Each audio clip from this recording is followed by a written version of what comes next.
Congress MLA చేరిక విషయంలో CM Revanth speed పెంచుతున్నారు. చేరికల విషయంలో వెనక్కి తగ్గొద్దని అధిష్టానం కూడా తేల్చి చెప్పడంతో రాష్ట్రంలో ఆపరేషన్ ఆకర్ష్ మరింత ఊపందుకుంటోంది. బుధవారం ఏఐసీసీ పెద్దలతో భేటీ అయిన రేవంత్ రెడ్డి కాంగ్రెస్లో చేరబోయే ఎమ్మెల్యేల జాబితాను ఢిల్లీ పెద్దలకు అందించారు. ఎమ్మెల్యేల చేరిక సమయంలో పార్టీ నేతల్లో ఎలాంటి అసంతృప్తి లేకుండా చూసుకోవాలని రేవంత్ రెడ్డికి సూచించారు. గందరగోళానికి తావు లేకుండా చేరికలను డీల్ చేయాలని, పార్టీకి సంస్థాగతంగా చేరికలు తప్పనిసరి అని ఏఐసీసీ నేతలు అభిప్రాయపడ్డారు.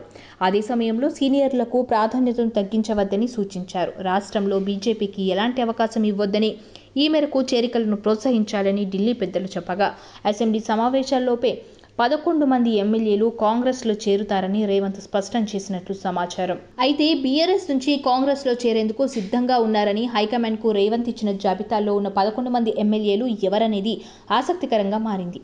ఇటీవల కేసీఆర్ అత్యవసరంగా నిర్వహించిన సమావేశానికి డుమ్మా కొట్టిన 5 ఎమ్మెల్యేలతో పాటు మరో 6 ఎవరు అనేది గులాబీ శిబిరంలో కలవరం రేపుతోంది. పార్టీలో చేరే ఎమ్మెల్యేల పేర్లు చివరి వరకు లీక్ కాకుండా రేవంత్ అడుగులు వేస్తుండటంతో ఎమ్మెల్యేలను కాపాడుకోవడం, బుజ్జగించడం గులాబీ బాస్కు పెద్ద టాస్క్లా మారింది.